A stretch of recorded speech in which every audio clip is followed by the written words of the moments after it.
Welcome to Mission Evolution Radio Show with Gwilda Wiyaka, bringing together today's leading experts to uncover ever-deepening spiritual truths and the latest scientific developments in support of the evolution of humankind. For more information on Mission Evolution Radio with Gwilda Wiyaka, visit www.missionevolution.org. And now, here's the host of Mission Evolution, Miss Gwilda Wiyaka.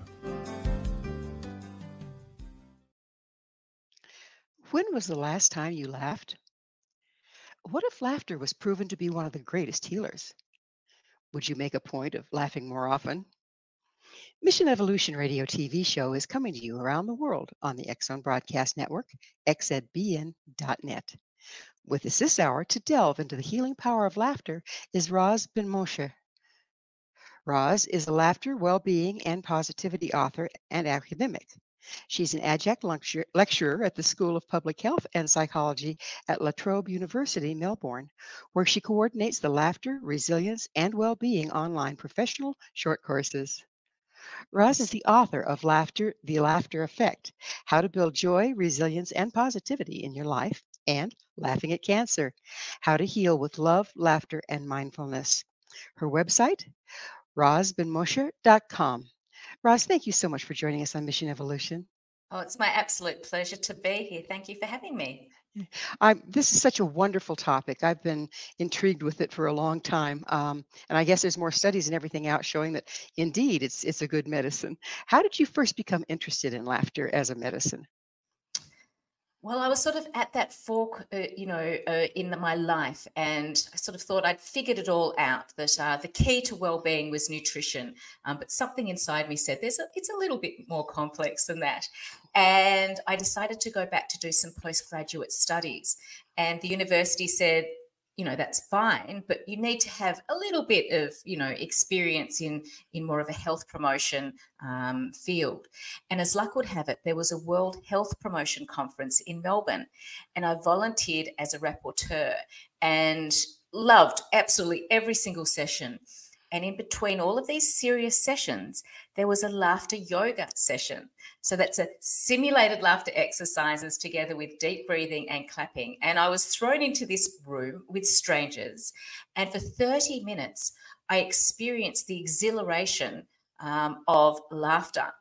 And what started off as, quite awkward and uncomfortable became real and very enlivening in no time at all. So I didn't quite know what I would do with this practice. However, I went back to study and I did postgrad in health promotion and a Master of Public Health. And I realized that there was so much discussion about mental health, but really what people were talking about was stress, anxiety, and depression. And I thought, what about this laughter thing? So I trained as a laughter yoga facilitator, and I realized how powerful it was. It's just this immediate shift that you can take a group of people, get them laughing, and they feel great. So that was sort of going back about 20 years ago now, that I sort of first experienced laughter as a therapeutic means. Amazing. What are the health benefits of laughter? What all does it do for us? Well, there are so many levels, in which we can view health, right? So, so there's the actual physiological things that are going on in the body. So, when we laugh, we breathe more. So laughter is an aerobic exercise. It's a very joyful aerobic exercise, and we know the benefits of aerobic exercise. It helps get our blood and heart pumping better because, as I say, there's a lot going on. It stimulates the immune system, which is a manual lymphatic pump. So the more you laugh, the more that lymphatic pump is stimulated. And it also cues the release of those well-being hormones to give you a dose of well-being, dopamine, oxytocin, serotonin, and endorphins. And there's been some really interesting research that's been conducted. One of my favorites is one that put people through an MRI machine and got them to watch some comedy. And they realized that laughter in the brain has a very similar effect to meditation. So there are these whole of brain gamma waves are released when we laugh. So we're very much anchored into that present moment of joy. So Bringing us back to the present moment seems to be a piece of it then. Absolutely, because when you're laughing, you're laughing. You're not thinking about, what might have just happened 10 minutes ago, unless you're laughing about it, or worried about what may happen. You are laughing. You're anchored into that present moment. And amongst, the other sort of, physiological factors, like, it helps because it's such a potent way in which we can release endorphins, endorphins are our pain management system. So it really helps reduce pain, but not just physical pain. Laughter helps release, psychological or mental pain. That sort of feeling if you've had a really stressful day, or you're going through a really challenging time, and then something happens and you just like burst into laughter. It just helps release so much of that stress that we've been carrying. Well, I know that in a lot of your public service people, like policemen, people in the military, people in search and rescue, ambulance drivers, they all tend to, when I've been around them, use kind of a dark humor to get through the stress. What is that doing? It's a coping mechanism. So, sometimes life is just too difficult to actually face it from a different perspective, and that sort of darkness is it just helps people just cope better with their stress, even if it's just sort of exaggerated, or it's a way of downplaying it. It's not necessarily the healthiest form of humor. However, if it works, then I suggest it's certainly, as long as they're sort of keeping that humor within their own circles, it's actually very, very powerful. And you'll often find healthcare workers, always sort of, relying on that dark sense of humor, talking about that particular patient and sort of having a laugh about it. But laughing at ourselves is good medicine too, isn't it? Being able to take ourselves lightly and find humor in ourselves.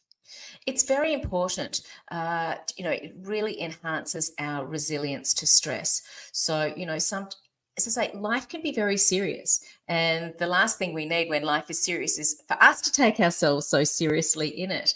So, just to be able to even take an aspect of a particular challenge that we are facing and being able to find the funny, to be able to just, laugh about, even if it's one particular aspect. And I often say to people that are caught up in the present moment of a challenge, ask yourself, is there something perhaps in the future I might be able to laugh about this situation? Because often if we're caught up in the moment, it's very, very difficult to access that laughter, those, lighter emotions. What happens if we're, some people are pretty serious. They're just not prone to laughter, and it doesn't come easy for them. I mean, even when they're in a room full of people that are finding humor, they all tend to be a little more stoic. How can they shake loose and start to engage with humor? It's a good question. I mean, listen, everybody's different, and some people sort of hold, the value of being serious that much, higher than, the value of levity, for example. So nothing should ever feel forced. However, if someone wants to invite more humor into their laughter, there are many ways in which they can do that. They can, for example, spend more time connecting with friends or a loved one that, makes them feel good, that they can share a laugh with. Being on the lookout, even, cat videos, for example, maybe that's their thing. It can be, after it as, if they're sort of caught up in the news of the day, perhaps to turn down the news and to turn up the comedy. There are many things that we can do. And it also helps, laughter is a very social beast. So, connecting with others, we actually get a lot of laughter happening without the need for humor. It's something quite fascinating. There's this notion called the punctuation effect of laughter. So when we are having a conversation with someone, if there's laughter, 80% of the times it's more likely because of something that nothing particularly funny has been said as opposed to a joke. So I'll give you an example. It's like, Gwilda, do you remember about 10 minutes ago how much we were struggling to get this sound going? It was really stressful, right? So can you see how there was laughter punctuating that sentence? And what that does is it lubricates conversations. So for someone who struggles to find humor, they're not, that's not their go-to strength. Even just encouraging them to have conversations, face-to-face conversations with people, there will actually be a lot of incidental laughter that will occur. And as I say, that is known as the punctuation effect of laughter.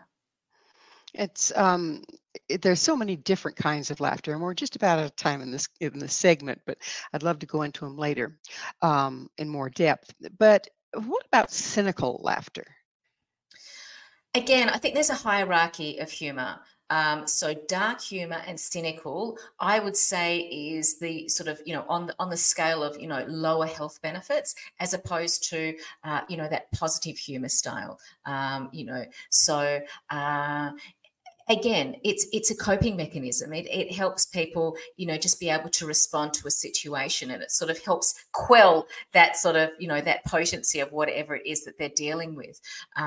However, it's not cynical humor, especially when shared, can be toxic. So I do caution against it. Yeah.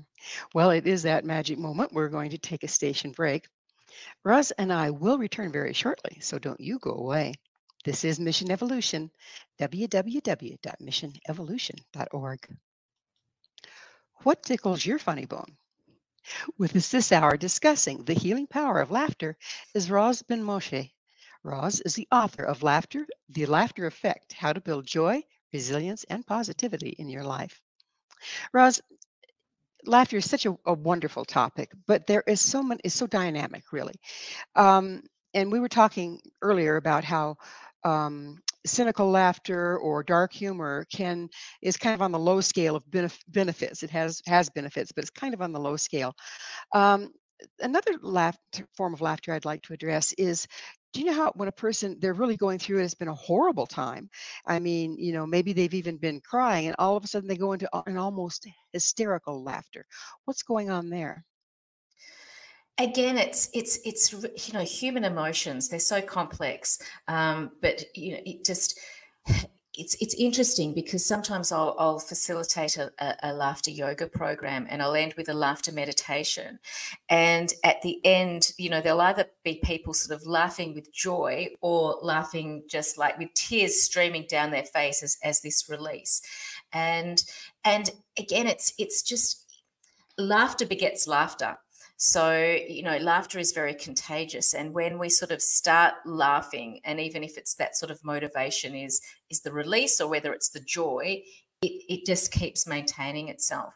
There's some fascinating studies that have actually sort of shown how the contagiousness of laughter, especially sort of where people almost like inappropriate, it just keeps on going because, we need to see laughter and we need to hear laughter in order for it to, be contagious. And you know how it is. It's like if you go into a room and there are people crying, that's going to impact you and you're going to feel like bursting into tears. And the same thing happens, if you're going into a room. That's why comedy clubs are so successful because, as I say, laughter begets laughter.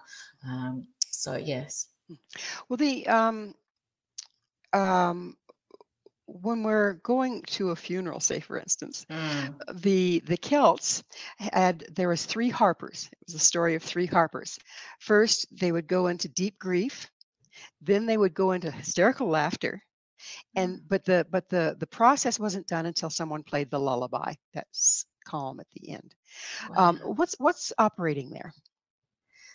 That's really interesting. I think it's actually mimicking, that what's going on with that sort of phase of grief.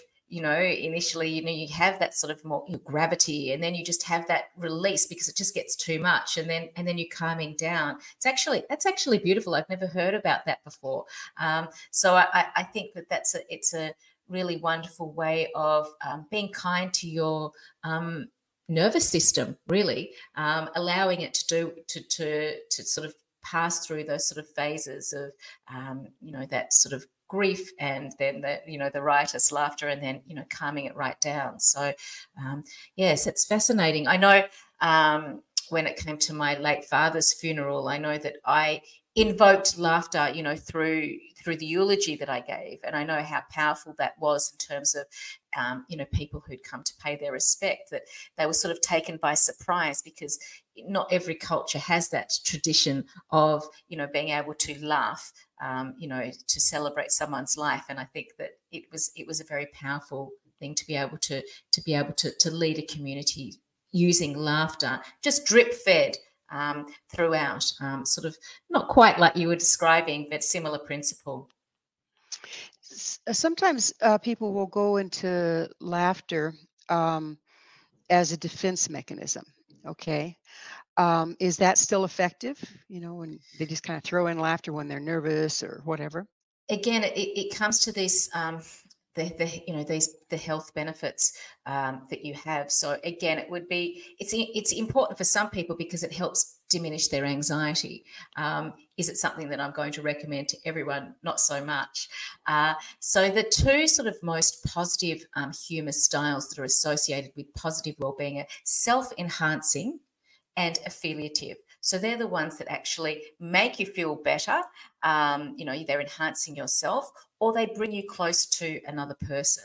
So perhaps in the instance that you were describing, someone, with that anxious laughter, it actually helps to, as I say, it's first for them, but it also helps them relate to other people.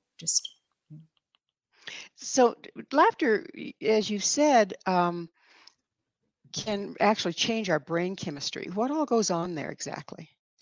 So, as most people are pretty aware about, those stress hormones, and the reality is that most of us, in any day, there is a certain level of stress that we experience. So, the hormones like cortisol and adrenaline, they'll be, filtering through our system. So what happens when we smile, like authentically smile or laugh, is we actually cue those quartet of, happy hormones. As I say, dopamine. So that's, gives you that sort of hit. It's like, yes, someone's laughing with me, someone's smiling with me. Oxytocin, which is the molecule of trust or the molecule of love. When we smile or laugh with one another, we are, signaling that there's comfort in connecting with that particular person. So we're releasing oxytocin, and we're also releasing serotonin, which is our body's own antidepressant. And then the endorphins, which are our, as I said earlier, they are our body's endogenous morphine. They're our body's internal source of, pain management. And endorphins are actually 30 times more powerful than the synthetic version. So this explains why, when they've done research with people experiencing pain, and they haven't exactly like slapped them around or anything. They've put their hand in a sleeve of ice, ice cold water, and they've observed how long they can withhold their arm in the ice cold water. And they've found that people who were given the opportunity to laugh beforehand, through comedy or even laughter yoga, an intentional laughter practice, they could withstand the pain more. And that's because they've been releasing those endorphins. So these are these neurotransmitters of well-being that happen, and they just flow. But they don't necessarily last as long as the stressful ones can linger longer, which is why it's really important to timetable moments of levity into one's day to help sort of manage, and suppress some of those, stressful hormones. You mentioned that when we laugh, okay, it makes all these changes, and that there is a bit of a difference when you're forcing a laugh versus spontaneous laughter. How does laughter yoga work? Sure. So I don't, as I said, I don't recommend forcing anything. It's all about choice. So laughter yoga is a very interesting modality. It came onto the scene in the 1990s. There was an Indian doctor, Dr. Madan Kataria, and he was researching for a medical journal about laughter being the best medicine. And he came up, he found quite a few studies, and he thought, well, if there's all this research, like, why aren't we doing more of it? And he decided to gather a group of 5 people in a Mumbai park and tell jokes. And they did for about an hour, and they had a riotous time. And there was much, much laughter, and they decided that they would meet the next day. So they did. And there were more jokes told. The group grew a little bit, and they decided to meet again the next day. But what you can imagine is that the jokes started to run out. And what one person found funny, another person didn't get it at all, or they found it offensive. So Dr. Kataria essentially went back to the drawing board. And he was he remembered reading a book by Enrica Pattis, who suggested this idea of acting as if you were happy in order to be happy. And this thought had stuck with him. And his wife, Madhuri, was a seasoned yogi. And she said, well, laughter's, breath work. So how about, you think about, including some breath work into what you do. So he essentially decided to just come up with just some laughter exercises. So for example, one of the first ones was a namaste, where you have your hands, together in the namaste position, and you go around with it, greeting everybody, just and what starts off as feeling, oh, I need to sort of laugh in this namaste position, becomes real in no time at all. And laughter yoga, since that time that it began in the park, now has ballooned into a movement with over 10,000 laughter yoga clubs, both in person and online. And there are a range of different laughs. They've been modified by different cultures. There will be different laughs, for example, in Rwanda to LA. But they all, have this same formula, that you don't rely on humor in order to get the laughter happening. And this is particularly important for, in a therapeutic sense, because when we're going through challenging times, one of the first things that goes out the door is laughter, is those feel-good emotions. So laughter yoga enables us to laugh for purely the health reasons. And hopefully we'll get to be able to talk a little bit about more, some of the research that I've conducted using laughter yoga in populations that you would not expect it. Yes, we're about to have another break here, but on the other side, I'd really love to go into that with you. But right now it is time for that station break. Roz and I will be right back to continue our discussion. So you stay right there. This is Mission Evolution, www.missionevolution.org. What is the purpose of laughter? This is Mission Evolution, missionevolution.org. With us to share a laugh is Roz BEN-MOSHE. Her website, rosbenmoshe.com. Rose, what is the purpose of laughter? We have, all our emotions have a reason to be there. Anger kind of sets our boundaries, et cetera, et cetera. What is the purpose, the underlying purpose of laughter? Yeah, it's a great question, Gwilda. Well, it really is one of our superpowers in order to connect with people. We ha ha ha before we da da da or ma ma ma. So it really is one of the earliest ways in which we can sort of get the attention of our caregivers. And rather than sort of, them dealing with the endless stream of nappies and crying, they get this beautiful reward of a smile or a laugh. It makes it all worthwhile. So laughter really is the sort of glue between people. And it's amazing, if you are, in a room with strangers, you just, smile at someone, or you share a laugh, you have built this bridge of connection. It's one of the easiest ways of doing something, and it's a form of communication, but it's a non-verbal communication, which means it has a very universal application as well. It's amazing because babies, they come hardwired to laugh, don't they? I mean, there's Yes. nothing that cheers me up more than a Yeah. giggling baby, right? Yeah. Yeah. Yes. So, what's the difference between humor and non-humor based laughter? Mm. So, humor based laughter, and certainly research in that area, is about the comedy. It's relying on humor. So, it's very subjective. So, for example, you might, everybody has a different sense of humor. So, you might sort of sit down and have your go to comedy, and you might invite a friend over, and they're thinking, why is she laughing? Like, I just don't get it.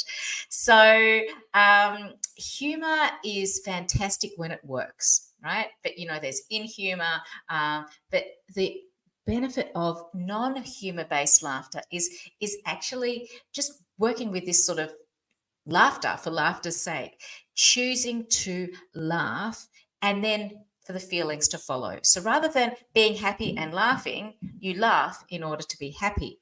So that's where laughter yoga is an example of intentional laughter. But we don't have to sort of join a laughter yoga group in order to stimulate intentional laughter. We can, for example, one of the favorite things that I do is I call them traffic light laughter moments. So, if you are caught up in traffic and you have to stop at another traffic light and you're running late and you're stressed, rather than sort of looking at that red light and thinking, oh my gosh, another red light, you think, okay, this is an opportunity for me to breathe, for me to smile, and perhaps even, to laugh out loud. Now, laughter is a very vulnerable act. People don't like to sort of be, looked as, oh, that person's laughing out of turn, or, you can feel a little bit uncomfortable. However, if you are laughing in the comfort of your own car, any passerby or person in the next car is just going to assume you're laughing with a friend. So it's a very safe way in which we can actually intentionally get laughter happening.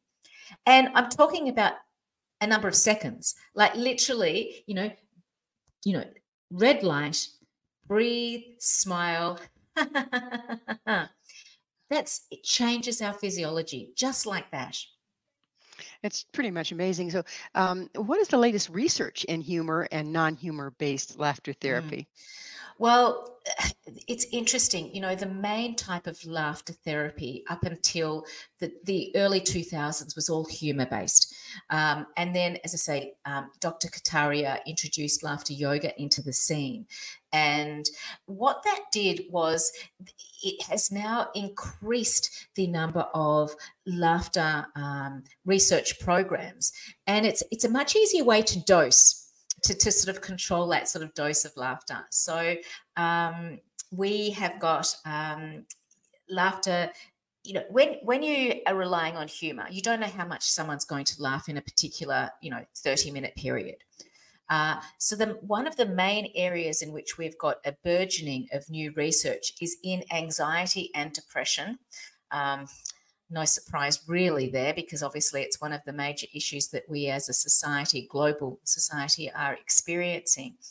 And it's, there has been research that has demonstrated that simulated laughter, so that non-humor based laughter is actually more effective in some cases than some of the prescription drugs for the same thing, which is not, I'm not saying throw away your prescription drugs.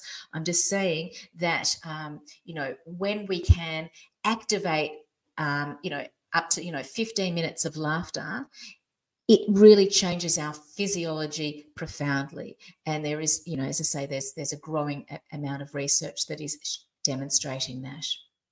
Well, you brought up drugs, so I'm going to follow down that rabbit hole. In the casualties of the 60s and 70s, a lot of people started smoking cannabis, and some strains of cannabis would really tickle people's funny bones. They'd be laughing over things that people that aren't smoking are looking at him like, oh, I don't know what's getting into those two people. but it would be, they get caught up into it and be just absolutely hilarious laughter. Is that effective, or is it being drug induced a disadvantage? I'll be honest with you, it's not my area of expertise. I mean, the bottom line is that I always sort of say, if you can get something naturally, that's all the best way in which you can get it. Does it serve a purpose? Sure, it might enhance social, connections. It might help reduce stress. However, I would always advocate that the natural type. Well, you mentioned that the serotonin that the body makes is how many times more powerful and potent and effective than something that's given to you in a drug. That's right. That's right. Endorphins, they're extraordinary. Pretty amazing. So and they are opiates. Sorry to interrupt. That's what's happening is that they are a type of opiate. So we are actually, through simulated laughter, spontaneous laughter, we are actually tapping into our own natural opiates, which is what the synthetic versions that they're spending lots of money trying to actually mimic what we can generate very naturally ourselves. Just go look at something funny. Simple solution, right? Yes.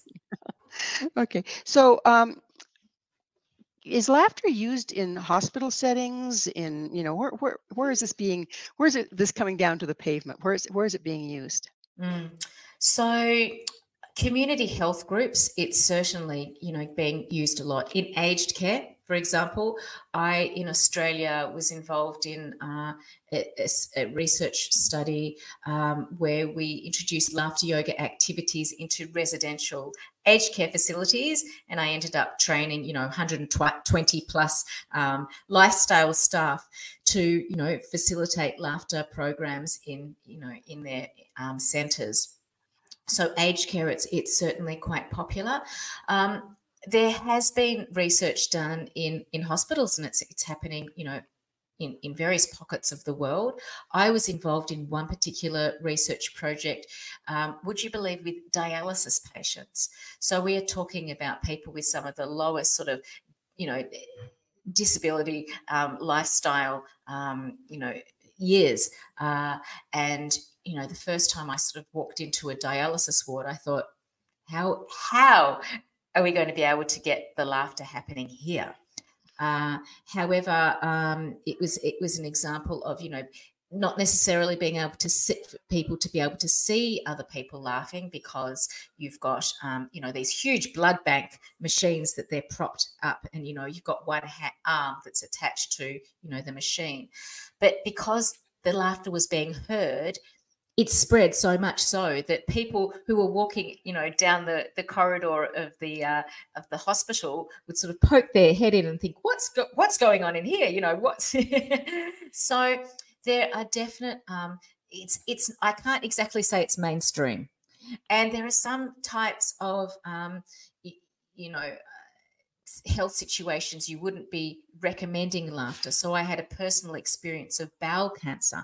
Let me tell you, I physically could not laugh for several weeks after major abdominal surgery. So you would not want to get laughter therapists into a ward that, of people who've just had major abdominal surgery. It would be counterproductive. To say the least, yes. Well, we're about out of time in this segment, believe it or not. Time's flying here. But when we're using humor, how does it affect our social relationships? How does it affect our inner relationships? Laughter and humor. Oh, absolutely. Well, it's interesting, if you were to go on a dating app, one of in the top one or two things that people are looking for, it's a sense of humor. And it's one of the things that has been shown that, if couples who laugh together stay together. And the same thing can be said about, friendships. So it's a very important way in which we can build that stronger connection, develop that sort of in jokes and, common sense of humor, what we laugh at. And it's important to work at it, so, to identify your type of humor. And perhaps if your partner doesn't enjoy your particular type of humor, then, you can substitute with a friend that you can always make sure that you get that sort of laughter happening. But it's also important, as a couple or as a friendship, to try new things out, to go to a comedy club or go, watch a light-hearted film or create memories that you're going to be able to laugh about in the future. Well, it is that magic moment for another station break. Please stay with us as Roz and I continue to explore the power of humor. This is Mission Evolution, www.missionevolution.org. What if you have no sense of humor? This is Mission Evolution, missionevolution.org.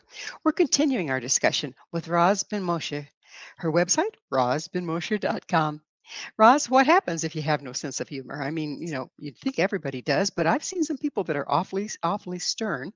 How do you shake it loose? How do you shake it loose? Well, first, just like many things, there is no fixed point to our sense of humor. So if you want to enhance your humor, you can. So it's all about sort of, whatever you focus on, whatever you place your attention on, that's what grows. So if you want to grow your sense of humor, first, I think you need to identify what you find amusing. And it's really interesting, obviously this is an area that I've been working in for many years, and I'll talk with very serious people and I'll sort of say, what do you find funny? What makes you laugh? And I'll get, this very serious manager to say, well, to be honest, I really have a thing for, cat videos. Or I was speaking to someone recently and, quite a serious type. And he really surprised me. He said, I love watching babies laugh. And I I look out for clips of babies, chuckling away. And that really makes my day. So, it's as individual as we all are. I think that it's really important when it comes to, believing that we don't have a sense of humor or not using it is challenging those, limiting beliefs and knowing that, if it's something that we hold dear, we can change it. So, there's I recommend to people who, for example, who are struggling with expressing their sense of humor to compile a humor scrapbook. So basically go out, buy yourself a scrapbook and fill it either with funny quotes, funny photos, write down, a funny happening that might have, you might have experienced during the week, and add to this humor scrapbook. And that means on days where you're feeling a little bit more serious, you can either get immersed, in those, things that you have identified, or contribute more. So there is much we can do, but it really depends on how much we want to do it, how much we value that sense of humor. You wrote a book, I believe the title is Laughing at Cancer. Would you share a little bit about your experience that led to that?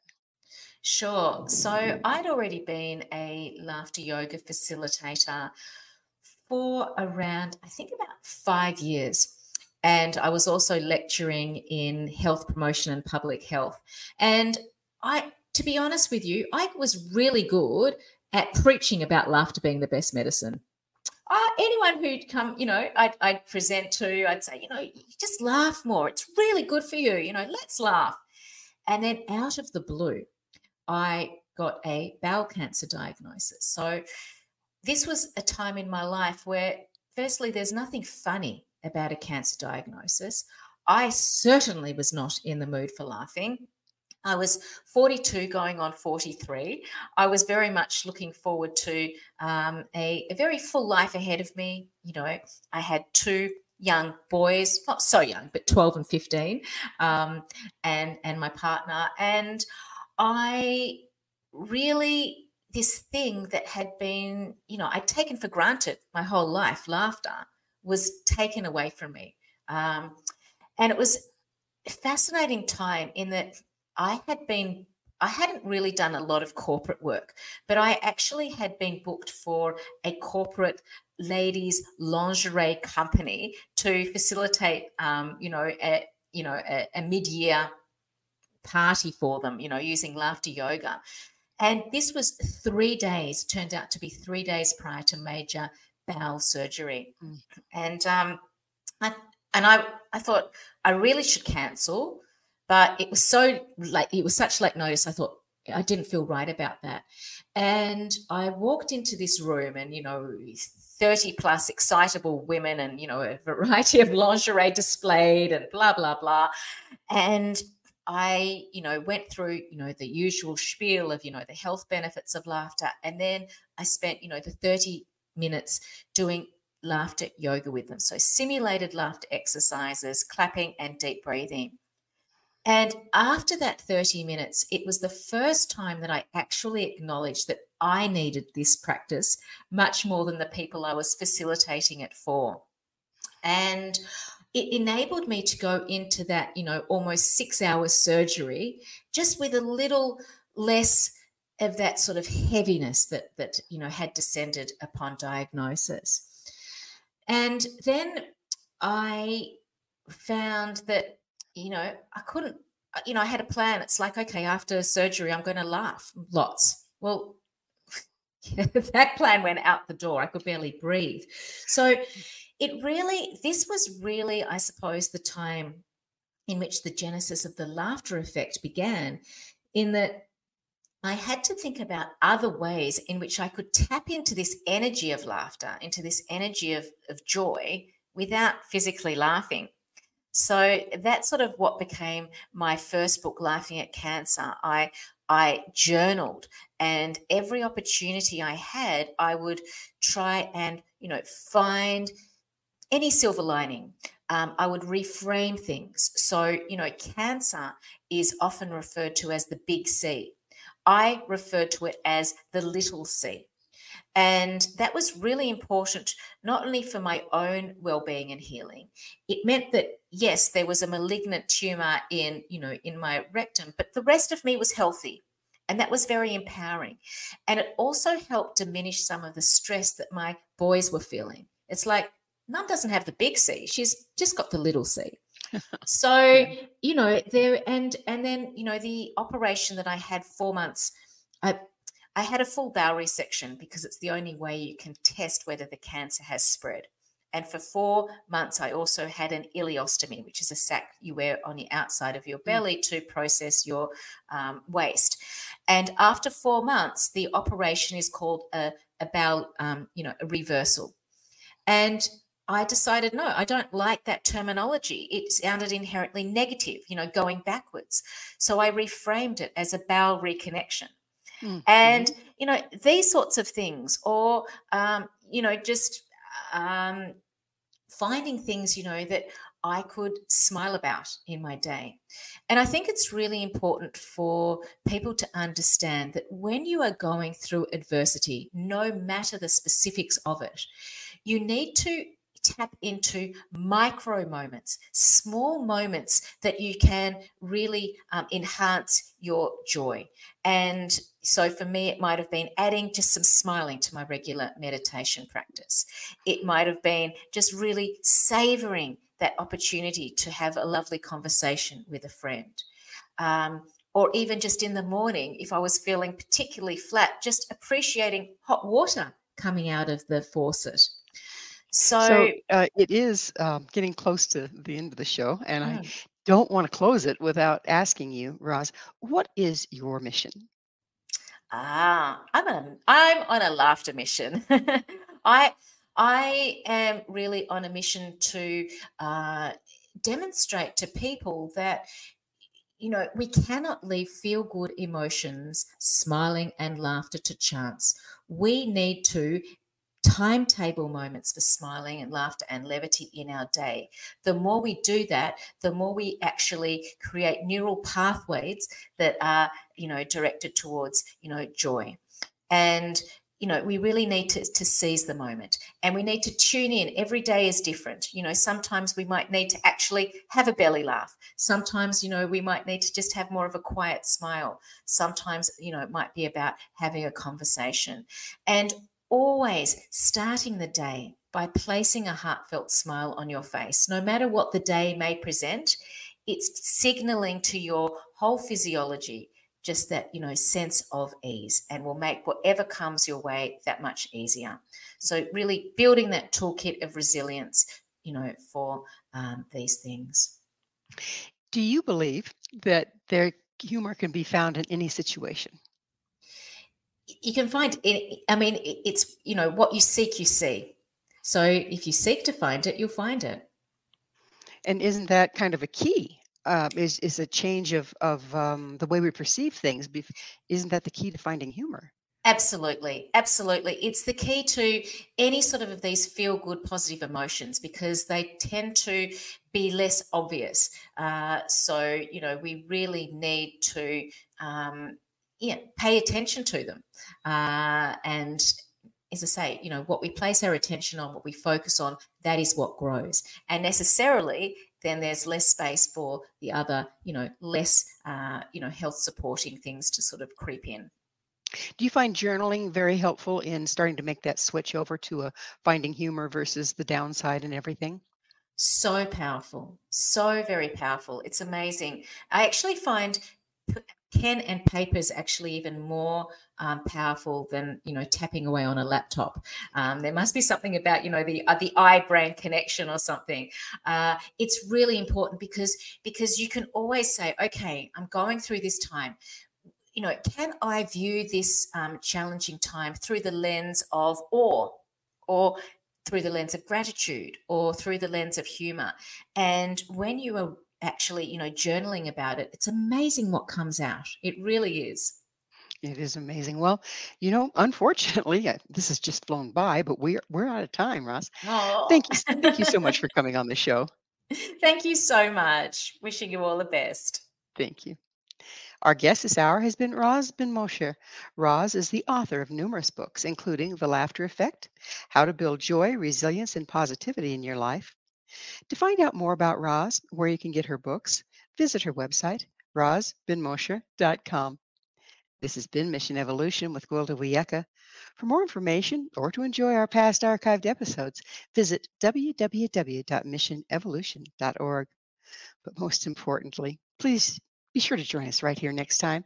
This mission will continue, bringing information, resources, and support to an evolving world.